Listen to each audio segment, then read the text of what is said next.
Welcome back to episode 2 of the Awakened Family series.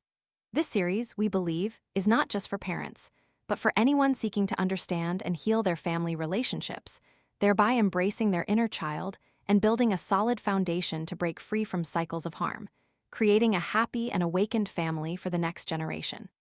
In the previous episode, we saw that children come into our lives to help us see ourselves clearly, to grow and awaken. Therefore, the root of much exhaustion and conflict in families often doesn't stem from the child, but from the invisible misconceptions and fears that subtly guide the actions of parents themselves, causing them to deviate from true awakening and inadvertently create conflict and unhappiness. From recognizing 7 major misconceptions, such as believing parenting is solely for the child, that simply loving your child makes you a good parent, or that a parent's mission is to raise a happy child, to 9 other deep fears like the fear of not being loved, fear of unhappiness, fear of conflict, and so on, many have bravely confronted their inner shadows. They've realized that all the exhaustion isn't because parenting is difficult or children are misbehaving, but because they haven't fully faced themselves. In this second episode, we embark on a journey of solutions and enlightenment. Having clearly identified our misconceptions and fears, the biggest question now is, how do we overcome them? How do we stop being controlled by those invisible fears? How do we change from within, from our mindset to our actions, to create an awakened family where both parents and children can be their true selves, connect, and grow together? If you haven't listened to episode 1, you can go back and listen, or you can start right here. The content of this episode is self-contained and can help you realize a clear direction first, from which you can then explore the root of the problem. This is also a valid approach. Where you begin doesn't matter.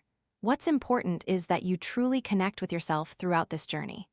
Now is the perfect time for you to transition from fear to awakening. Behind our reactions to children, there are always undercurrents of fear at play. Yet, confronting these fears gives us an opportunity to dissect old thought patterns and immature ways of interacting that we've unconsciously carried for many years. These reactive patterns don't just appear in how you raise your children, but permeate almost every area of life. For instance, how you handle money, cope with stress and pressure, treat your body, or perceive diligence, discipline, success, or failure. On the surface, we might think these are personal choices, but in reality, most of our behaviors are driven by subtly programmed chips, installed very early on. These are called family emotional patterns. A family emotional pattern is a familiar way of feeling, reacting, and behaving emotionally that forms within a family and is passed down from one generation to the next. This pattern doesn't start with you. It may have existed even before you were born. It's often the result of trauma, lack, or fear from previous generations. This is why it's so difficult to recognize the emotional patterns operating within you. They are so familiar that you mistake them for your own personality, or they're even considered normal within your family. Only when you become a parent, face a crisis, or enter an intimate relationship deep enough do these emotional patterns gradually reveal themselves if you're willing to see them. For example, if you were raised with harsh discipline or under high parental expectations, when your child makes a mistake, you might immediately get angry. That's because the survival instinct for control, which once helped you, is resurfacing. Or, if you grew up in a family where emotions were seen as weakness, when your child cries or throws a tantrum, you get annoyed and quickly tell them to stop. Here, it's not because the child is wrong, but because an old anxiety within you is being triggered. Or perhaps you grew up in a family where you always had to be well-behaved and please others. When your child dares to say, no, you feel uncomfortable or ashamed because they are touching upon an unnamed fear of rejection within you. Recognizing these patterns helps you avoid rushing to scold your child, and there's no need to blame your parents. You simply understand that this is an old current continuing to operate. The way to dislodge these pre-programmed chips within your emotional patterns is, first, when an emotion arises within you, immediately write down what you are afraid of. You can list these fears. Then, you can use a simple yet powerful method called yes, but. Yes here represents acknowledgement and acceptance, accepting that it's influencing your thoughts and behaviors without denial or self-blame. But here represents mindfulness and courageous choice. In this very moment, you choose not to let fear take the wheel. You choose a new action. This may seem like a simple statement, but it carries the awareness of freedom and sovereignty within you. You dare to choose and change, no longer allowing the invisible chip to control your actions and shape your thoughts. The moment you voice this is the intersection of acceptance and transformation. For example, yes, I'm afraid my child will fail, but I choose to believe in their abilities and give them the right to make mistakes. Yes, I'm afraid of being judged as not good enough as a parent, but I choose to listen to my child's true needs instead of conforming to others' expectations. Yes, I'm afraid of losing control when my child doesn't listen, but I choose to pause, breathe, and respond with presence instead of anger. You can also apply this method to interactions with others. For example, yes, I'm afraid of disappointing others, but I choose to set boundaries to protect my own life energy. Yes, I'm afraid of conflict, but I choose to engage in respectful dialogue instead of avoidance or outburst. Each yes, but is a small moment of awakening, but with each tiny choice to change, repeated enough times, it will build into a great power that gradually dismantles old emotional patterns. You will live with greater softness and lightness. Finally, on the journey from fear to awakening, to live more freely and in harmony with your true self, one crucial step is required: separating love from fear. In the book Conversations with God, there's a famous quote: "All human thought and action is based on two core emotions, fear and love. All other emotions are merely variations of these two states." Therefore, people oscillate quickly, like a pendulum, from love to fear and from fear to love. In a single moment, we can both love and fear, both wish well for others and be unable to tolerate the thought of them straying from our expectations. At these times, our actions are often disguised by the two words, "because of love." The book provides an example. A mother had an 11-year-old son, and they often argued over trivial matters. One day, she found him playing on his iPad instead of studying for an exam. Furious, she forbade him from going out that weekend. Meanwhile, the boy had plans to attend his best friend's birthday party. He screamed and pushed his mother out of the room. During the struggle, she hit her shoulder on a wardrobe and was injured. Overwhelmed with grief, the mother sought therapeutic consultation from the author. She was asked to write down what she feared when she thought about her son. She wrote, "Failure, weakness, a loser, unfocused, useless, lacking purpose." Then she was asked to write down her love for her son. She wrote, "I want my son to have the best things. I hope he succeeds because he deserves it. He is smart, kind, and full of love. I only wish for him to receive the best in life." As she wrote these lines, her face softened and her shoulders relaxed. Finally, she was asked to imagine the old situation again, but this time not to react out of fear, but only to express what came from the love she had written. Immediately, she realized the child wanted her out of the room because she was being overbearing and harsh. He was merely trying to escape her negative energy. The boy's intense reaction was not misbehavior, but a self-defense reflex against the adult's fear. You see, an action stemming from fear only creates constriction, defense, control, and conflict, but an action stemming from love can release all constraints. Love is an opening. It allows, it trusts, it sees life operating at its own pace, even if it's not according to one's own will. When acting from love, people tend to be present, listen, empower, and respect others' natural processes. The difficulty has never been about having fears, but about our frequent inability to separate fear from love.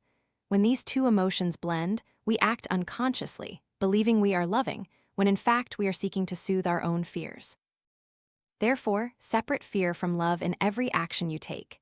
It is at the moment you can hold pure love to interact with your children and loved ones that you will step out of the cycle of unconscious reactions, moving towards mindfulness and inner freedom.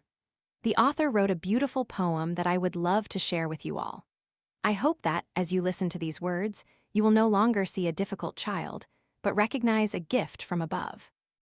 Don't use the logic of a teacher, but listen with the heart of someone learning how to love again from scratch. Because who knows, a single line, a single moment, or an instant, awakening might begin within you. And believe that you are truly fortunate in life. A heaven-sent gift. May you be lucky enough to have a child like this. They resist you, so you learn to let go of control. They disobey, so you learn to listen deeper. They procrastinate, so you learn to slow down and respect natural rhythms. They are forgetful, so you learn not to cling to forms.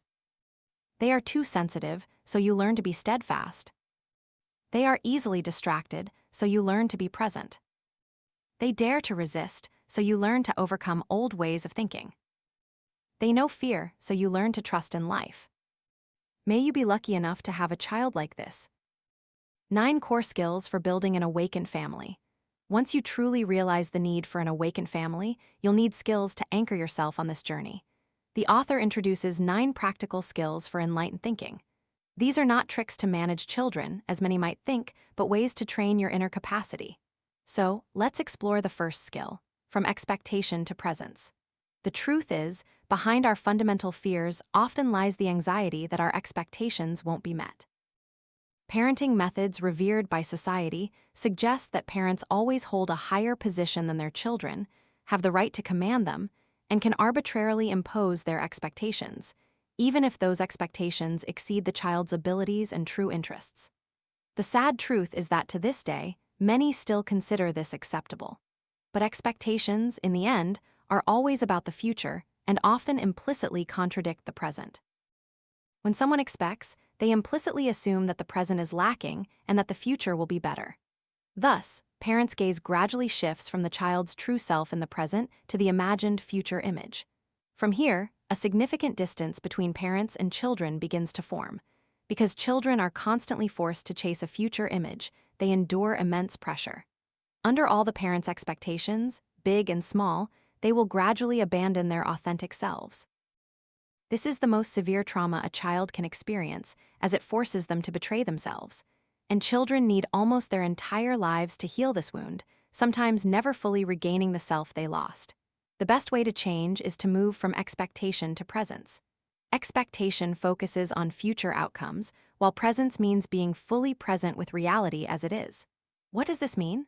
Let's look at an example. The author's young daughter was competing in a horse riding performance. The first round didn't go well. The girl felt disappointed and wanted to give up. The author advised her not to worry about the ranking, so the girl bravely continued. The second round went very well, but the third round's results were not as hoped. The girl scolded the horse and started to cry. At this moment, the author told her daughter, "If you want to, just keep completing the competition. It has nothing to do with whether you win a prize or not." In the final round, the girl had an excellent performance. She jumped for joy, feeling on top of the world, and looked to her mother for praise. But seeing her mother's mood unchanged, she asked, "Mom, aren't you happy?" The author told her, "Mom isn't particularly happy or sad. Winning or losing usually doesn't change Mom's mood or feelings about your performance." The girl didn't understand, so she explained further. The purpose of participating in the competition is for you to learn to face unknown situations. The moment you got on the horse, you had already done it. The task was completed. Everything else is just an extra reward. Whether you win first place or last, you are still you. I'm proud of you because you were able to face all your emotions and not be controlled by fear, and you persevered in competing. Reacting to her child, this way is stepping out of expectation and returning to focusing on the present. When her child lost, the author didn't rush to encourage her by saying, "Come on, next round will be better." When her child won, she also didn't exuberantly celebrate the results. She completely avoided imposing expectations on the outcome and thus helped her child release the pressure of winning or losing. It is this liberation that creates space for the child to immerse themselves in the present and have a beautiful, complete experience. When one operates from expectation, one is compelled to cling to results, and results always lead to a division into 2 polar opposites: win or lose, good or bad, right or wrong, having or losing. In contrast, nature inherently lacks such binary opposites. There is no absolute black, no absolute white. The essence of the universe is a unified whole, an infinite intertwining of countless diverse elements. Therefore, stop imposing dualistic thinking on your child's experiences. You will no longer set expectations for good or bad outcomes, and from there, you can encourage your child to expand their comfort zone, experience many possibilities in life without fear of failure, without fear of punishment, and without needing to seek praise. It is in that space of freedom that both you and your child can live fully in the present, and true growth can truly blossom. Next is the skill, from careless reaction to sincere companionship. One day, the author's 12-year-old daughter suddenly discussed with her what models should wear, what styles were popular, and the latest fashion trends. As an intellectual woman, she immediately blurted out, "Why are you so superficial?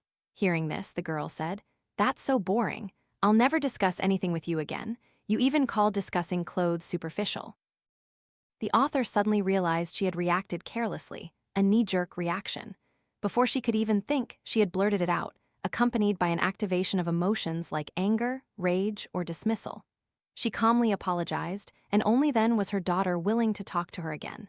Have you ever wondered why daughters often don't want to talk to their parents after puberty? Because anything they say to their parents is met with a series of careless reactions. You should do this. You should do that. At this point, children no longer want to show their true selves to you, and that makes you feel like there's a wall separating you from your child. What your children need is sincere companionship, not careless reactions. But what does sincerity truly mean? When you can live in the present, meaning accepting life as it is, accepting your children's reality as it is, without resistance or judgment. Only then can you be sincere with your child, with yourself, and with those around you. The moment you carry the attacking energy of the why question, or in other words, when you set an expectation that your child must become something according to your desires, you are pulled out of the present. Because as soon as there is expectation, you are living in the future. And when you leave the present, careless, unmindful reactions will immediately appear.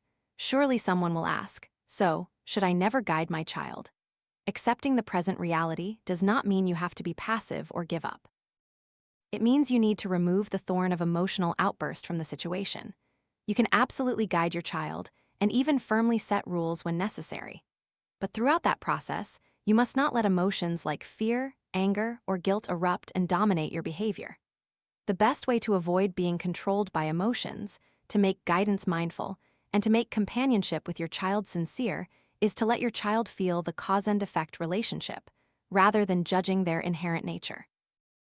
Many parents love to label their children. "You're so lazy. How can a girl be so messy? Why are you always so grumpy?" This is judgment aimed at the person. But when discussing cause and effect, you should clearly state three things. What is happening? What is the consequence? What should be done next? For example, today's homework isn't finished, so you can't play any longer tonight. We need to finish the homework first before moving on to other things. Or, when your child raises their voice, you can gently say, "When you speak with that attitude, it's very difficult for the listener to continue the conversation. If you want to be heard, we need to talk in a different tone. Would you like to try again?" When you speak to your child with sincerity, they will no longer feel like parents are standing above them, preaching. The distance will naturally narrow, and at that moment, you and your child can truly journey together with love and understanding. Next is the skill, from chaos to serenity. True calmness is incredibly important for a parent. Life is constantly changing. If parents are always excited by external things, excited about a new house, excited about a new car, excited when their child gets an academic award, then children will also believe that achieving such external things represents success. When value is placed solely on external factors, a child's inner self becomes fragile. They learn to chase, compare, and fear loss. Inside, they become like their parents, never truly settling, never feeling enough. Many parents, as soon as they see a problematic behavior in their child, immediately scold, threaten, or ground them. But this very reaction leads to serious internal resistance from the child. Over time, the family relationship gets caught in a long-term cycle of confrontation, argument, and chaos. In the Tao Te Ching, Lao Tzu once said, "The heavy is the root of the light, stillness is the master of movement." This means that stability and stillness are the roots for flexibility and development. A truly stable person doesn't need to display outward authority. Parents don't need to yell, glare, or threaten to make their children obey. Instead, learn the power of composure. The author suggests the 5 minutes of silence method. When you see your child having a problem, parents should remain silent for 5 minutes without even using threatening glares. Just maintain silence with a stable mind, without anxiety, not fearing the child's reaction. This calm demeanor will change the surrounding energy field. At this point, when you make a reasonable request, your child will be more receptive. This is the path from chaos to serenity. Next, skill number 4, from battlefield to negotiation. Nothing frustrates parents more than an aggressive child. When a child makes a demand you don't agree with, they might display aggressive attitudes, behaviors, or use disrespectful words. At this moment, we feel pressured by the child and react with a similar attitude, along with prohibitions and control measures. As a result, the child becomes more aggressive or ignores us. The truth is, aggression in children is actually a self-defense mechanism when facing us. It doesn't mean your child is spoiled. It is natural for loving individuals living under one roof to experience conflict. Only when we let go of the feeling of being one step higher, changing from a unilateral winning mindset to a win-win mindset, can children open up and accept your opinions. Conflict can be healthy depending on how we handle it. If we see conflict as an opportunity for dialogue, allowing both sides to express their emotions and readjust the relationship, then you and your child will live in greater harmony, and your child will become stronger thanks to you. For example, a child is watching a movie. The parent says it's time to turn it off. The child doesn't turn it off, so the parent takes the remote, switches it off, and sternly scolds them. The child stomps off grumpily. This can be a common way of handling things. When conflict arises, if parents only focus on how to win, they will ultimately lose in the relationship with their children. Or if you give in, the child will think you're surrendering and they are the winner. Instead of getting into a fight, encourage your child to negotiate with you, find solutions, and adopt a cooperative attitude. You want plan A, I want plan B, so let's create a plan C that makes both of us happy. Do you have any ideas? We both need to work together to create a win-win solution that both of us can accept. This will take a little time and effort, but I'm happy to do this with you. I think I can agree to let you watch for another 10 minutes. You should also agree that after this show, you'll read a book for half an hour. Or, I agree to let you watch the whole show tonight, and you agree not to watch any more TV tomorrow night. How do you feel about that? A child usually likes to actively participate and choose, to think a little, then pick one of the options or propose another solution. Whatever the choice, ensure both sides are satisfied with the outcome. This is the technique of moving from battlefield to negotiation, transforming conflict energy into cooperative energy. In many families, sibling rivalries are common. Parents often fret over children arguing and fighting. As parents, we get very angry when our children confront each other, bully, or dominate. So we rush to resolve it, find who's at fault, make one right, a self-reflection, stand in a corner, face the wall, and apologize to the other.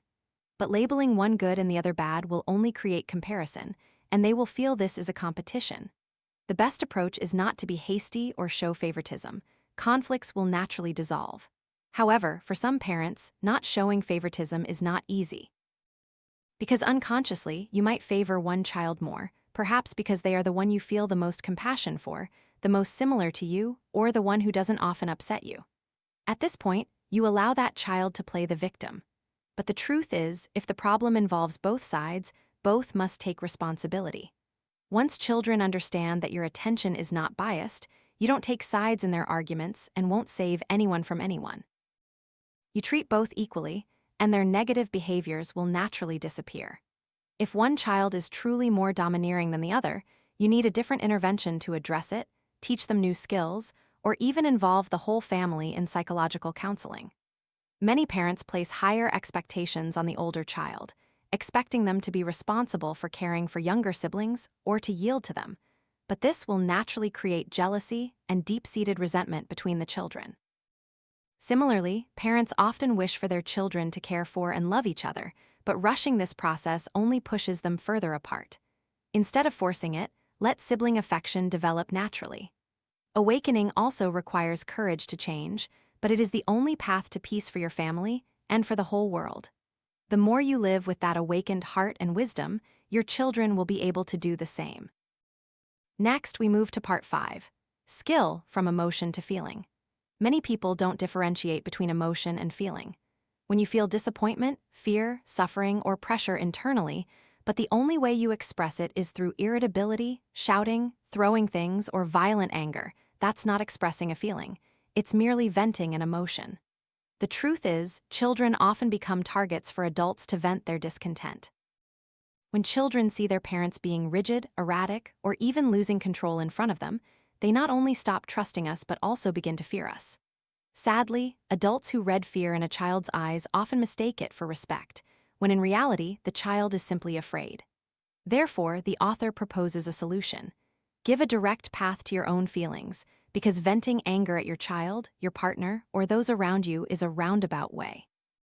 Conversely, when you can acknowledge purely and clearly, I'm very tired right now. I feel very discouraged. That is the direct path. This path helps you return to yourself.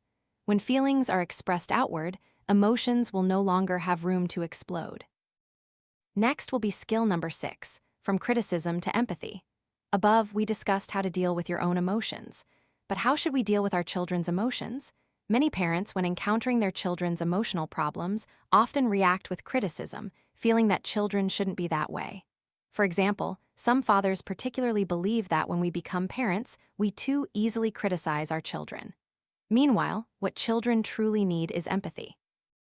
But empathy is different from simple emotional responses.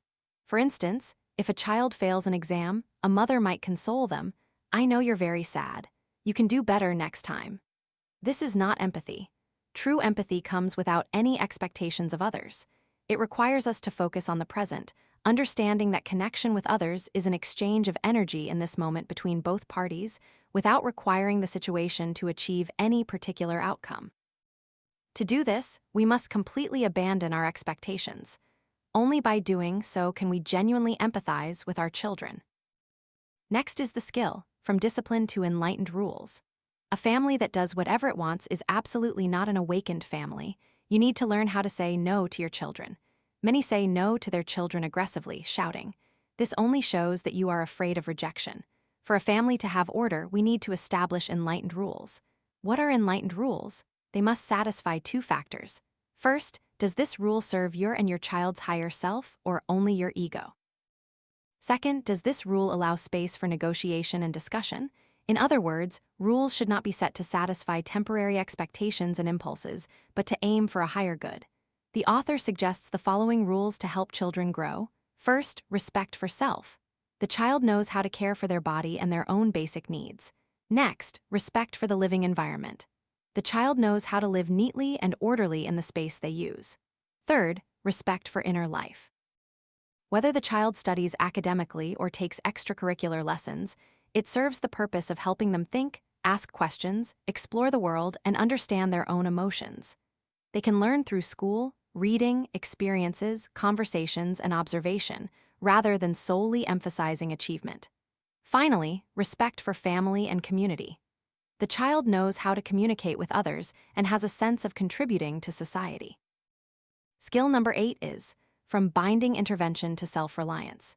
Many parents are afraid their children will take detours, encounter dangers, or face various difficulties, so they try to do everything for them, believing that this will provide more security. But we cannot guarantee our own lives, that absolutely nothing will happen, so how can we guarantee it for our children? On the contrary, excessive intervention itself creates the possibility of problems. A child who is overprotected can easily fall into states of anxiety, pressure, depression, or excessive dependence and laziness. Therefore, we need to learn how to let our children be independent and self-reliant. To achieve this, parents need to stop merging with emotions, meaning tying their child's emotions to their own. If the child is sad, we are sad. If the child is happy, we are happy. When emotions intertwine like this, parents can never clearly separate. Reactions will always be over the top and lead to excessive intervention. Finally, skill number 9, from role to no role. We, as humans, not only live but also live within roles. Roles give us a place to stand, a title for identification, and a sense of security in an ever-changing world. Among these roles, the parental role is one of the easiest and deepest to cling to, for it is cloaked in love, responsibility, and morality. But precisely because of this, it is also the most subtle hiding place for the ego. When one identifies with the parental role, unconsciously, the child is no longer seen as an independent subject, but becomes an object to protect one's self-image. I am a good father or mother when my child becomes a certain way. Parents controlling their children are, in essence, defending their ego. To escape the obsession with roles, one cannot simply preach to parents, because ultimately, the ego does not listen to reason. Morality still operates within the axis of right and wrong are the domain of roles. Therefore, the author offers an enlightened piece of advice. Learn from the 4 elements earth, water, fire, and air from the universe. Because the universe does not operate with a self-centered ego, but with natural harmony, with interaction, interconnectedness, and balance between life forces. Do you see? The parental role is always tied to judgment, classification, right and wrong. But Earth is not like that. Earth supports without judging, Earth is inclusive, good or bad people can walk upon it. No matter who you are, the Earth remains calm, stable, yet full of love. Learn to interact from the Earth, accepting your child's true self completely. The parental role also exists because we constantly maintain supervision, intervention, and direction for our children. However, feel the air, it is everywhere but not intrusive.